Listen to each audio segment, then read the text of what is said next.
حقدار کا حق مارنا اور میرٹ کا جنازہ نکالنا کوئی شاہ لطیف یونیورسٹی انتظامیہ سے سیکھے۔ یہ اتنے قابل اور ایماندار لوگ ہیں کہ چھٹی والے دن اسکالرشپ کے لیے انٹرویوز لیتے ہیں تاکہ غریب کا بچہ کبھی اسکالرشپ حاصل ہی نہ کر پائے۔ ایم فل، ایم ایس اور پی ایچ ڈی کے لیے اسکالرشپ ہر نوجوان کا خواب ہوتا ہے، لیکن یہ سیٹس پہلے ہی بیچ دی جاتی ہیں اور انہی بچوں کو اسکالرشپ ملتی ہے جن کے بڑے یا تو سیاستدان ہوتے ہیں یا پھر بیوروکریٹس۔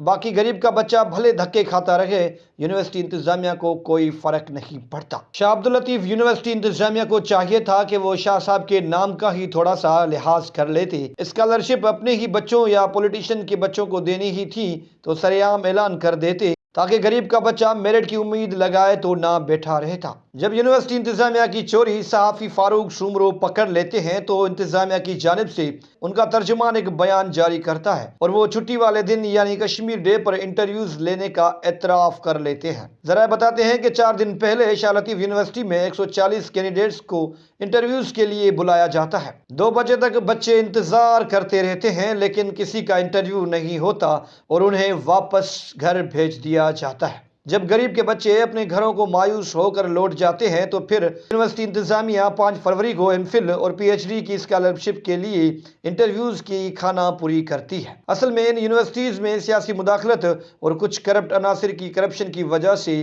پہلے ہی اسکالرشپ بک جاتی ہے۔ یونیورسٹی انتظامیہ قانونی کارروائی کے ڈر سے انٹرویو کا ڈھونگ رچاتی ہے۔ متاثر کینڈیڈیٹس الزام عائد کرتے ہیں کہ چھٹی والے دن من پسند امیدواروں کو بلا کر انٹرویوز لیے جاتے ہیں۔